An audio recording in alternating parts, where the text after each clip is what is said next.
예전에 기술력이 지금만큼 좋지 않을 때 로켓을 쏘아 올렸어요. 달나라에 가겠다 뭐 하면서 쏘아 올렸는데 나사에서 계산을 잘못한 거예요. 그래서 이 로켓가 쫙 하고 올라가려면 지구가 끌어당기는 중력의 힘을 벗어나서 올라가야 되니까 얼마나 많은 에너지가 들겠습니까? 그리고 이 대기권을 탈출해야지만 비로소 이제 조금의 에너지로도 움직일 수 있는데 이 대기권을 탈출하기까지 필요한 에너지를 충분히 계산하지 못한 거예요. 그래서 또 너무 무거우면 안 되니까 딱 알맞는 에너지를 넣고서는 출발했는데 가다가 계산이 잘못돼서 중간에 에너지가 다 떨어진 거예요. 그럴 때 로켓가 번아웃 됐다라고 얘기합니다. 우리 신앙생활에도 번아웃 됐다라고 말할 때가 있어요. 처음에 하나님께 은혜를 받고 기쁨과 감사와 감격이 막 넘쳐요. 그래서 막 열정적으로 막 주의 일들을 하고 막 부흥에다 기도원이다 막 쫓아다니면서 막 열심히 하는데 어느 순간 그것이 조금씩 고갈되기 시작해요. 그래서 더 이상 기쁨이 없고 감사가 없고 감격이 사라졌을 때 우리가 이렇게 말합니다. 번아웃 됐다. 쉽게 말하면 지쳤다, 그런 뜻입니다. 여러분, 결혼식 날 자동차에 기름이 떨어져도 회복될 수 있고 주유소 찾아가서 넣으면 되고요. 그리고 로켓가 에너지가 중간에 모자르면 다시 돌아오면 돼요. 근데 우리 신앙이 처음에는 뜨겁게 시작했다가 만약에 지쳐서 번아웃 돼서 더 이상 하나님을 예배하는데 기쁨이 없다, 감격이 없다, 하나님을 섬기는데 지쳤다, 이러면 어떻게 될까요?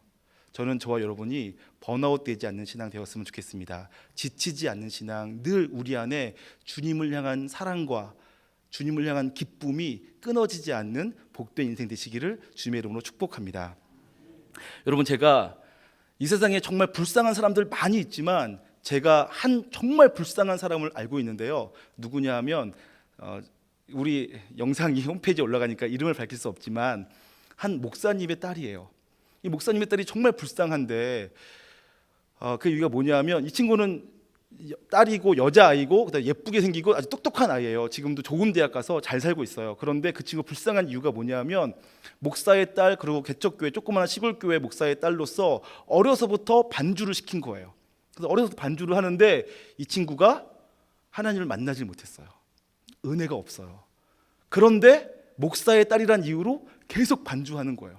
그러니까 이 친구가 반주할 때마다 인상을 찌푸리고 이렇게 쳐요. 이 친구의 소망이 뭐였냐면 그 당시에 이 친구 소망이 뭐였냐면 지방대학 가는 거예요. 왜냐하면 반주 안 하려고, 부모님으로부터 도망치려고. 얼마나 불쌍합니까? 은혜를 받고선 반주를 하면 이 피아노 치는 거 내가 내 있는 은사로 하나님을 섬길 수 있다는 게 너무 감사하고 감격스러워서 예배 드릴 때마다 행복할 텐데 이 친구는 반대인 거예요. 은혜가 없어요. 하나님을 섬기는 기쁨이 없어요. 그러니까 반주자로서 안 할 수는 없고 해야만 되는데 즐겁지가 않아, 행복하지가 않아, 예배에 감격이 없어요. 여러분, 그것만큼 불쌍한 것이 어디 있습니까?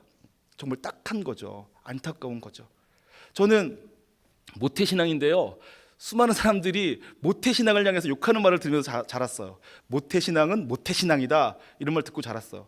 저는 그 말이 되게 불만이었는데 가만히 보니까 정말 그런 사람들 많더라고요. 모태신앙인데 그래서 어려서부터 교회는 다녀야 돼요. 다니고 있어요. 그런데 하나님을 만난 기쁨이 없어요. 감격이 없는 거예요. 그러니까 교회 가기 싫어요. 그런데 교회 안 나가면 엄마 아빠가 야단쳐요, 때려요. 그러니까 억지로 교회 오는 거예요. 억지로 교회 와서는 앉아 있어요. 그러면서 시계만 보는 거죠. 언제 끝나나. 진짜 불쌍하지 않습니까? 안타깝지 않습니까? 모태신앙이 아닌 사람들은 대부분 다 좋아요. 왜냐하면 주님을 모르다가 주님을 만났어요. 주님을 만난 기쁨이 있어요. 감격이 있어요. 그러니까 그들은 예배 드릴 때마다 행복해요. 그러니까 모태신앙을 보면서 딱한 거예요. 교회는 나오지만 내가 느끼는 이 기쁨이 없는 사람들, 그런 모태신앙을 보니까 모태신앙 안 됐다, 안타깝다, 그러시는 거죠. 물론 모든 모태신앙이 그런 건 아닙니다. 저는 어려서 뜨거웠습니다. 저는 어려서 한 번도 기쁨을 잃어본 적이 없습니다. 모태신앙은 다 그런 것은 아니지만, 그런데 우리가 분명히 알 것은 교회를 다니면서도 기쁨이 없는 사람들은 존재해요. 교회를 다니고 있지만 감격이 없는 사람이 있고요. 교회를 다니면서 기쁨과 감사, 감격을 가지고 예배드린 사람이 분명히 존재합니다. 저는 여러분과 제가 기쁨도 감사도 감격도 없이 마지못해 교회에 나와 앉아있는 인생이 아니라, 불쌍하고 가련한 인생이 아니라 정말로 주님을 믿는 기쁨이 넘쳐서 예배 드릴 때마다 감사가 있고 감격이 있고 막 견딜 수 없는 은혜가 있어서 예배 드리는 것이 기쁨이 되는 인생, 예배 드릴 때마다 치유와 회복을 경험하고 막 힘이 쏟는 인생, 몸이 아파도 예배만 드리고 나면 힘이 팔팔 쏟는 인생 되셨으면 좋겠습니다. 새 가족이 교회에 오면 정말 완전 새 가족이 있죠. 청년부에서는 새벗이라고 부르는데, 교회를 한 번 다닌 적이 없다가 온 친구는 새벗이라고 부른다. 새벗. 그리고 교회에 다니다가 우리 교회 온 친구들은 새벗이라고 불러요. 별 차이를 못 느끼시죠? 새벗과 새벗. 근데 새벗이 오면 차근차근 저희가 섬겨주고 잘 커갈 수 있도록 도와주지만, 새벗이 오면 저희 마음속에 욕구가 생겨요. 이 사람이 신앙도 좋고 전에 있던 교회에서 많은 일들을 하다가 왔대요. 그럼 우리 안에 욕구가 생기죠. 얘를 어디다 써먹을까 하는 욕구. 그래서 얘를 무슨 일을 시킬까? 빨리 교육부서 보내고, 빨리 성가대도 보내고, 뭐 시켜야겠다, 청년부에서 뭐 시켜야겠다, 뭐 이런 마음이 들죠.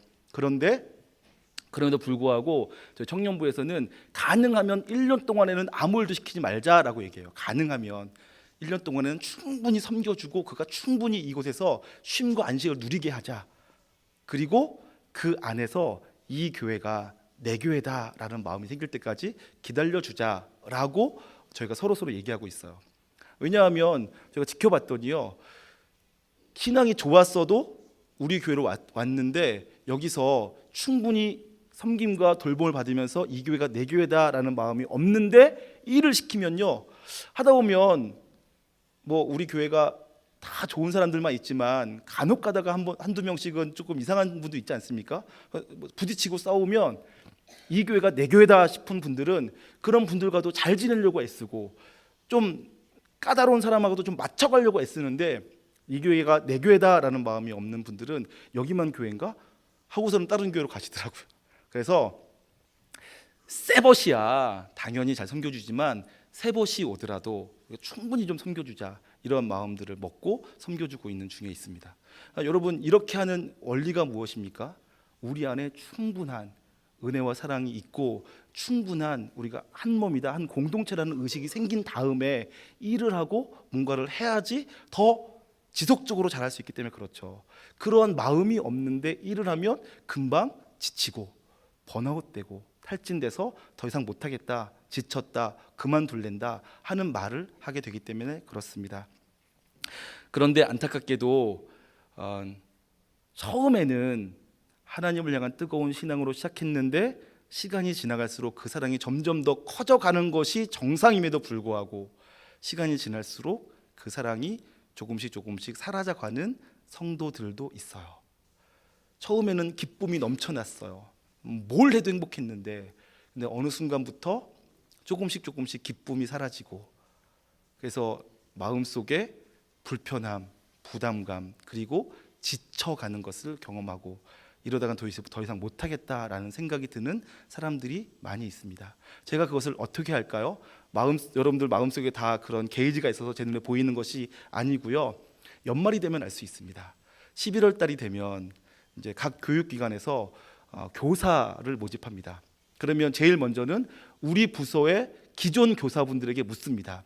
내년에도 교사가 필요한데 하시겠습니까? 그러면 거의 절반 정도가 죄송합니다, 못하겠습니다, 힘듭니다, 지쳤습니다, 이렇게 대답을 하신대요. 절반 정도가. 그러면 전사님들이나 부장집사님이 사정을 하죠. 안 된다고, 선생님 없으면 큰일 난다고, 우리 부서는 어떻게 되냐고, 좀 한 번만 더 해달라고, 이렇게 하는 거예요. 그리고 이제 그래도 교사가 부족하니까 다른 교사가 아닌 분들에게 찾아다니는 거죠. 그러면서 우리 부서에 교사가 필요한데 좀 해주시겠습니까? 라고 하면 아니요, 저 힘들어요, 못해요, 다른 건 해도 교사는 못하겠습니다, 이렇게 대답하신대요. 그러면 성가대는 하냐? 성가대에서도 연말이 되면 성가대 지휘자는 우리 인원이 더 많아서 더 풍성하게 예배하고 싶으니까 성가대원들에게 내년에도 하실 거죠? 그러는데 한 3분의 1쯤은 못하겠는데요, 힘든데요, 지쳤는데요, 그만둘래요, 올해까지만 할게요, 이렇게 대답하신다라는 거예요. 다른 분들에게. 그래서 여러분 그러면 지금 특별한 사역 안 하고 계시니까 성가대 좀 해주십시오. 그러면 싫어요, 못하겠어요. 그런다라는 거예요. 그뿐만 아니라 힘든 교회 안에 힘든 일 있지 않습니까? 뭐 주방 봉사라든지 차량 봉사. 지금도 차량 봉사자 한 분 찾고 계신데 안 나타나시잖아요. 우리 교회 성도님이 이렇게 많으신데 차량 봉사자 일주일에 한 30분 하는데 하시는 분이 안 계셔요. 어쨌든 힘들다라는 거예요. 지쳤다라는 거예요. 주님을 섬기는 것이 힘들다. 여유가 있어도 시간은 되지만 나는 못하겠다. 이것이 우리들 아닙니까? 제가 그걸 보니까 성도님들이 다 주님을 사랑하시고 또 예전에는 주께서 내게 무엇을 원하시든지 내가 불 속에라도 들어가서 라고 외치며 살았지만 점점점 그 사랑이 식어가는구나. 점점점 그 기쁨이 사라져가는구나. 그 열정이 줄어들고 있구나라는 것들을 제가 느끼고 있습니다. 곳간에서 인신난다라는 말이 있어요. 모든 것이 넉넉하면 나눠주는 게 아깝지가 않죠. 그런데 곳간이 비면 나눠줄 수가 없는 거예요. 주고 싶어도 줄 수가 없습니다.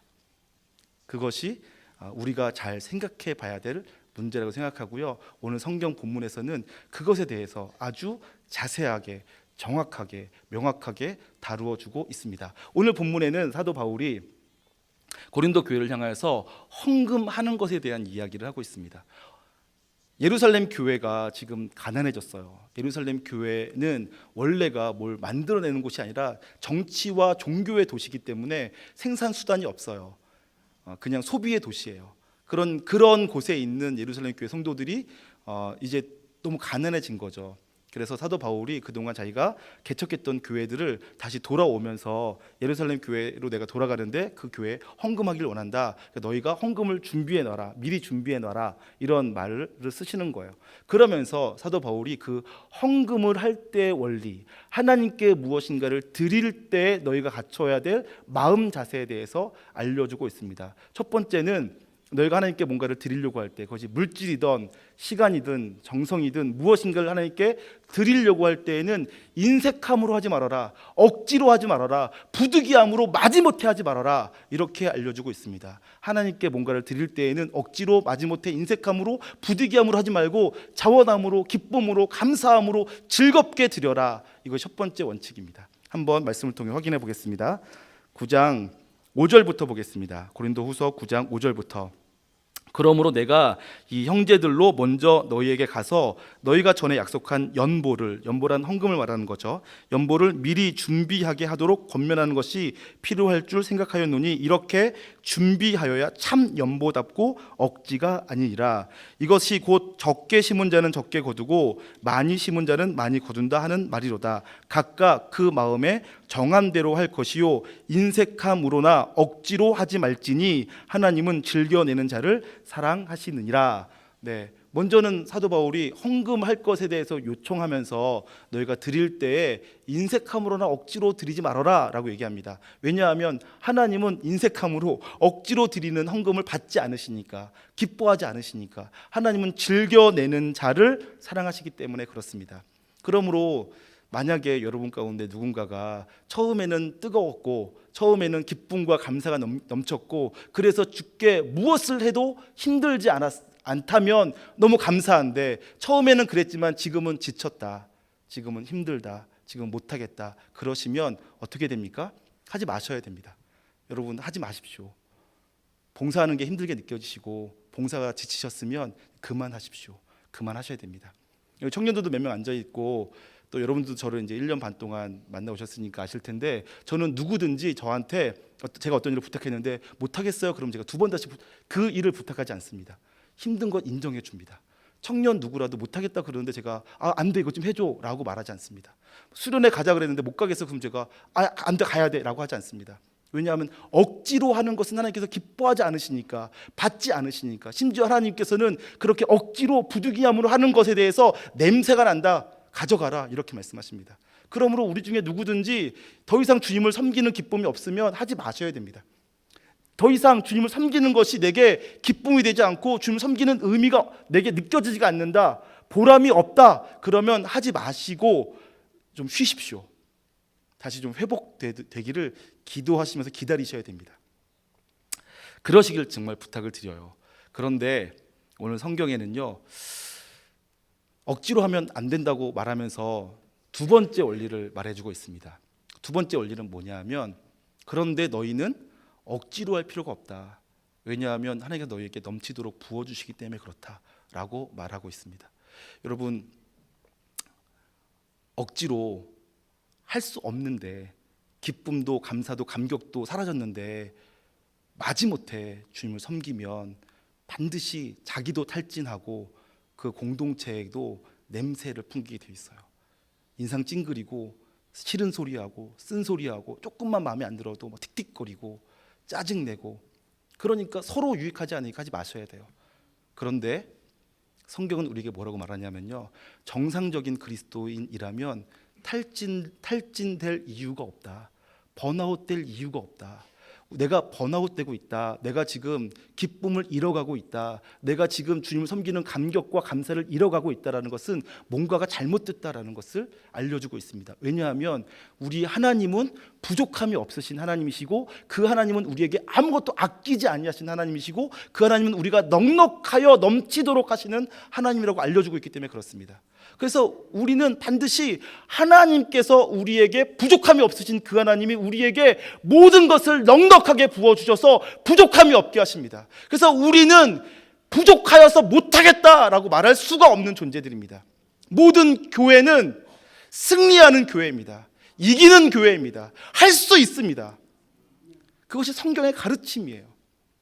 그래서 저와 여러분은 무슨 일을 하든지 기쁨으로, 감사함으로 할 수 있게 되어집니다. 성경이 그것을 우리에게 알려주고 있는데 8절 말씀에 그렇게 쓰여져 있습니다. 하나님은 능히 모든 은혜를 너희에게 넘치게 하시나니 이는 너희로 모든 일에 항상 모든 것이 넉넉하여 모든 착한 일을 넘치게 하게 하려 하심이라. 하나님은 우리가 모든 일을 넘치는 기쁨으로 넉넉하게 하실 수 있게 하시기 위해서 우리에게 넘치도록 부어주시는 분이라는 거예요. 우리 하나님께서 우리에게 그렇게 해주십니다. 그래서 제가 알기로 여러분 가운데 어떤 분들은 진짜 수고하고 계신데도 늘 기뻐하시며 감사함으로 하시는 분들이 계세요.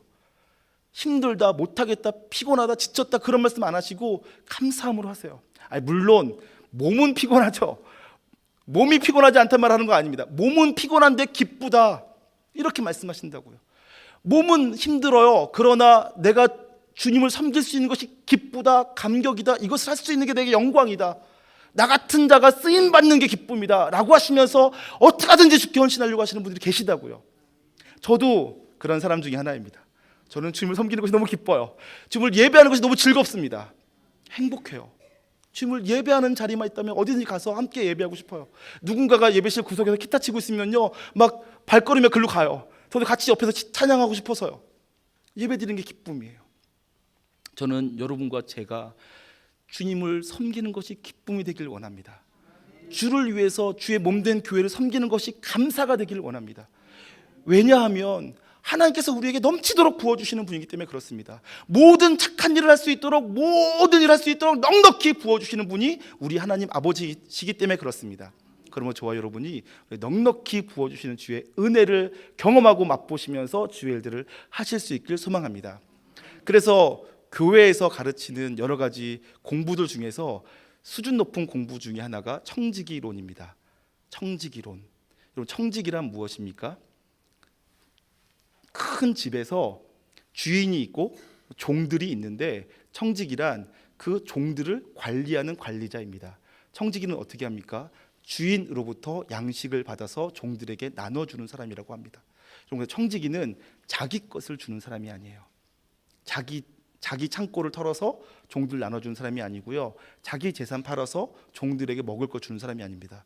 청지기는 주인의 창고에서 양식을 가져다가 종들에게 나눠줍니다. 청지기가 10년 동안 일해도 청지기의 재산이 줄어들질 않아요. 청지기가 10년 동안 종들에게 뭔가를 나눠줘도 청지기의 재산이 줄어들질 않아요. 도리어 청지기의 재산이 늘어나죠. 그리스도인들은 다 청지기입니다. 하나님으로부터 은혜와 사랑과 돌봄을 받아서 교회를 섬기고 성도들을 섬기고 가족을 섬기고 세상을 섬기는 사람들입니다. 저와 여러분은 그러한 선한 청지기, 좋은 청지기 되시기를 소망합니다. 제가 고등학교 때였습니다. 그리스도인에 대한 이미지가 여러 가지가 있겠는데 그 중에서 한 가지가 빛과 소금입니다. 그래서 우리는 그리스도인들은 세상의 빛과 소금이다라는 것을 자주 표현하고 그것에 대한 이미지를 갖고 있습니다. 그러면 특별히 그 중에서 빛에 대한 이미지를 표현할 때 촛불을 보여줍니다. 그런데 제가 고등학교 때 교회 담임 선생님께서 그리스도인들은 세상의 빛이다라고 하는데 촛불 이미지는 맞는 이미지가 아니다 이렇게 말씀하셨어요. 저는 그때 그리스도인은 세상의 빛이다라고 하면서 빛이다라는 말 할 때마다 촛불을 연상했기 때문에 그것이 아니다라는 말이 이상했어요. 근데 그분께서 이렇게 말씀하시는 거죠. 초는 자기를 태워서 빛을 발한다. 그런데 그리스도인은 자기를 태워서 빛을 발하는 존재가 아니다. 그리스도인은 마치 거울이나 유리와 같아서 하나님의 빛이 비춰져서 반사되거나 하나님의 빛이 비춰져서 투과되어 세상을 비추는 사람들이지 자기를 태우는 것이 아니다. 그리스도인이 초가 되어서 자기를 태우기 시작할 때 자기가 사라진다고 생각하면서 희생한다고 생각하면서 힘들어하고 나중에는 심지가 타면서 연기와 매연과 냄새를 풍기게 되어 있다. 그러므로 너를 태우지 말아라 이렇게 말씀해 주셨는데 저는 그 말씀이 오랫동안 기억나면서 계속 제 삶을 주장하고 있습니다. 저는 한 번도 저의 삶을 태운 적이 없습니다. 저는 한 번도 교회와 여러분들을 위해서 저를 희생한 적이 없습니다. 저는 그냥 주님께서 제게 부어주신 것, 그 은혜, 그 사랑, 그 기쁨이 넘쳐서 여러분들에게 누군가에게 흘러갔다면 몰라도 제가 한 적이 없습니다. 저는 그래서 무익한 종입니다. 아무것도 한 것이 없는 종이죠. 그냥 하나님께서 내게 부어주신 것이 넘쳤을 뿐인 거예요. 그래서 아무것도 자랑할 것이 없는 인생입니다. 그런데 저는 그것이 너무 기쁩니다.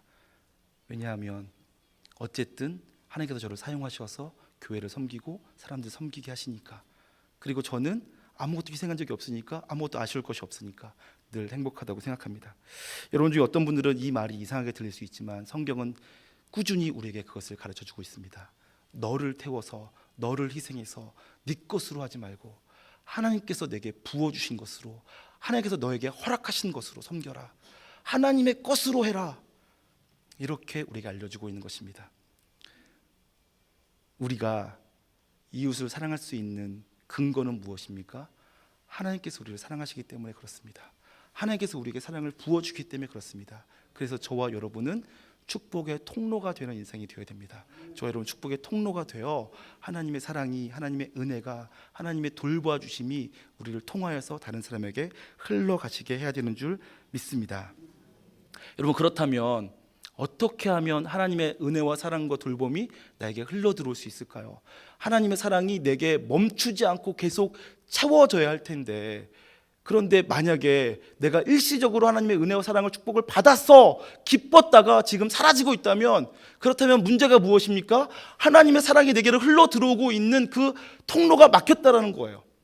전에는 내가 기뻤어요. 전에는 내가 행복했어요. 전에는 내게 감격이 있었어요. 예배 드릴 때마다, 기도할 때마다, 하나님을 섬길 때마다 기쁨과 감사와 감격이 있었는데 지금은 내가 그것이 사라지고 있다, 지금 없어졌다. 그 얘기는 뭐냐 하면 하나님의 손이 짧고 하나님이 우리를 버렸기 때문이 아니라 하나님과 나 사이의 관계에 뭐가 문제가 생겨서 뭐가 막혀있기 때문이라는 거예요. 뭐가 막혔습니까? 죄가 막는 거죠. 죄를 제거하고 우리 안에 있는 염려, 걱정, 근심, 두려움들을 제거하고 하나님의 사랑이 내게 무한히 공급될 수 있도록, 채워져 갈 수 있도록 통로를 열어놓으셔야 됩니다. 그래서 하나님과 내가 관계가 좋은가, 내가 지금 지쳐가고 있다면 일을 그만두는 것이 문제가 아니고 나와 하나님과 사이에 관계에 문제가 생겼구나 라고 생각하시고 하나님과 나와의 관계를 점검하셔야 됩니다. 하나님과의 관계만 점검되고 통로만 정확하게 열려 있으면 하나님의 사랑은 내게 무한히 공급될 수 있습니다. 지치지 않을 수 있다라는 거죠. 저 여러분이 그렇게 하시길 소망합니다. 어떻게 하면 부족함이 없는 무한히 공급받는 인생을 살 수 있겠습니까? 성경 요한복음 15장에서 그 비밀을 정확하게 알려주고 있습니다. 한번 살펴보시겠습니다. 요한복음 15장, 저는 11절 말씀을 보고 싶은데 1절부터 보도록 하겠습니다. 요한복음 15장 1절부터 11절까지 제가 받들어 봉독하겠습니다. 요한복음 신약성경 174면 전후에 있습니다. 나는 참 포도나무요 내 아버지는 농부라. 무릇 내게 붙어 있어 열매를 맺지 아니하는 가지는 아버지께서 그것을 제거해 버리시고, 무릇 열매를 맺는 가지는 더 열매를 맺게 하려 하여 그것을 깨끗하게 하시느니라. 너희는 내가 일러준 말로 이미 깨끗하여졌으니 내 안에 거하라. 나도 너희 안에 거하리라. 가지가 포도나무에 붙어 있지 아니하면 스스로 열매를 맺을 수 없음 같이 너희도 내 안에 있지 아니하면 그러하리라. 나는 포도나무요 너희는 가지라. 그가 내 안에 내가 그 안에 거하면 사람이 열매를 많이 맺나니 나를 떠나서는 너희가 아무것도 할 수 없음이라. 사람이 내 안에 거하지 아니하면 가지처럼 밖에 버려져 마르나니 사람들이 그것을 모아다가 불에 던져 사르느니라. 너희가 내 안에 거하고 내 말이 너희 안에 거하면 무엇이든지 원하는 대로 구하라. 그리하면 이루리라. 너희가 열매를 많이 맺으면 내 아버지께서 영광을 받으실 것이요 너희는 내 제자가 되리라. 아버지께서 나를 사랑하신 것 같이 나도 너희를 사랑하였으니 나의 사랑 안에 거하라. 내가 아버지의 계명을 지켜 그의 사랑 안에 거하는 것 같이 너희도 내 계명을 지키면 내 사랑 안에 거하리라. 11절 함께 보겠습니다. 내가 이것을 너희에게 이름은 내 기쁨이 너희 안에 있어 너희 기쁨을 충만하게 하려 함이라. 아멘. 우리가 하나님으로부터 무한히 공급받는 인생을 살아간다는 것에 대해서 하나님께서 우리에게 이러한 이미지를 주시는데, 하나님은, 예수님은 포도나무이시고 우리는 그 나무에 붙어있는 가지라는 거예요. 우리가 나무에 붙어만 있으면 나무로부터 생명을 공급받는데요, 만약에 가지가 나무로부터 떨어지면 어떻게 된다고 되어 있습니까? 7절, 6절에 보니까 사람이 내 안에 거하지 아니하면 가지처럼 밖에 버려져 마르나니. 가지가 포도나무에서 떨어지면 처음 하루 이틀 혹은 길면 한두 주 정도 살아있을지는 모르겠어요. 살아있는 것처럼 보이는 거죠. 그러나 결국은 말라갑니다. 왜냐하면 공급받지 못하니까. 그래서 살아있는 것처럼 보이나 결국은 죽어버리고, 말라서 죽어버리고 밖에 버려지고 불타버리게 되어져 있습니다. 가지가 살아있으려면, 그리고 열매를 맺으려면 나무에 붙어 있어야 됩니다. 그것이 하나님께서 우리에게 알려주시는 무한히 공급받는 인생, 하나님으로부터 지속적으로 공급받아서 기쁨을 잃어버리지 않고 감사와 감격을 잃어버리지 않고 살아가는 비결인 것입니다. 그러므로 저와 여러분이 하나님께 붙어있는 인생 되시기를, 하나님으로부터 공급받는 인생 되시기를 소망합니다. 그것을 알려주면서 주님께서 뭐라고 하십니까? 내가 이것을 너에게 알려주는 것, 하나님은 포도나무이시고 우리는 가지라는 것을 내가 알려주는 이유는 내게 있는 기쁨을 너희도 누리길 원합니다 라고 하십니다. 11절 거기 써 있죠. 내가 이것을 너에게 이름은 내 기쁨이 너희 안에 있어 너희 기쁨을 충만하게 하려 함이라. 예수님께서 하나님 안에 거하시면서 충만한 기쁨을 누리고 계세요. 이제 곧 십자가를 지실 거라도 기쁨이 사라지지 않으세요. 그 하나님 안에 있는 기쁨이 사라지지 않고 있는데, 그 기쁨을, 그 감사를, 그 마르지 않는 셈을 제자들에게도 알려주고 싶은 거예요. 그래서 이 비유의 말씀을 알려주신 것입니다. 제자들도 기쁨을 잃어버리지 말라고, 주님을 사랑하는 기쁨, 주님을 섬기는 기쁨, 주님 안에 있는 기쁨을 잃어버리지 말라고 이 말씀을 알려주신 것입니다. 저와 여러분이 앞으로도 평생 주님을 섬기고 살아가는 삶 가운데 무슨 일을 만나든지 주님 안에 있는 기쁨을 잃어버리지 않기를 주님의 이름으로 소망합니다. 그래서 날마다 주님을 섬기면서 기뻐하고 주님께 내가 쓰여지기 때문에 행복하다고 고백할 수 있는 인생, 주를 위해서 내가 조금이라도 힘들 때 내가 이렇게 내 삶을 들여 주님을 섬길 수 있다니 하면서 기뻐하고, 주님을 위해서 내가 좀이라도 뭔가를 손해봤을 때 내 삶의 이 부분을 주님께 사용할 수 있다니 감사하다라고 세상과 거꾸로 된 말을 하실 수 있는, 그러면서 기뻐할 수 있는 그런 분들 되시기를 소망합니다. 싫으시면 마시고요. 억지로는 하면 안 되니까. 나는 주님께 드리는 게 너무 아깝다, 주님께 난 조금이라도 나는 전혀 손해보고 싶지 않다, 그러면 절대 하지 마세요. 그런 거 억지로 하다가 여러분도 힘들고 교회도 힘들고 하나님도 힘들어하시고 불편해하시니까 억지로 하지 마시고, 그런데 내 안에 기쁨이 있다, 하고 싶어 미치겠다, 못 견디겠다, 주께라도 뭐라도 드리고 싶다, 그런 마음이 부어지면 그때는 드리면서 섬기면서 기쁨을 누리시길 소망합니다. 마지막으로 한 가지만 빨리 말씀드릴게요. 그런데 만약 지금 내가 이미 지쳤다, 나도 모르는 사이에 하나님과 나 사이에 이 뭔가 문제가 있어서 나도 모르는 사이에 지금 내가 조금씩 지쳐가고 있고 이미 지쳤다, 이미 내가 탈진했다, 그러면 어떻게 해야 될까요? 이미 지쳤는데 뭐라고 하시는 것 같은데 성경에서는 이렇게 말합니다. 너희가 피곤하여 낙심치 않기 위하여 죄인들의 이같이 자기에게 거역한 일을 참으신 자를 생각하라. 누구를 생각하라는 얘기입니까? 네, 죄인들의 이같이 자기에게 거역한 일을 참으신 자 예수님을 생각하라는 거죠. 너희가 피곤하여 낙심치 않기 위하여서. 히브리서 11장 한번 보시겠습니다.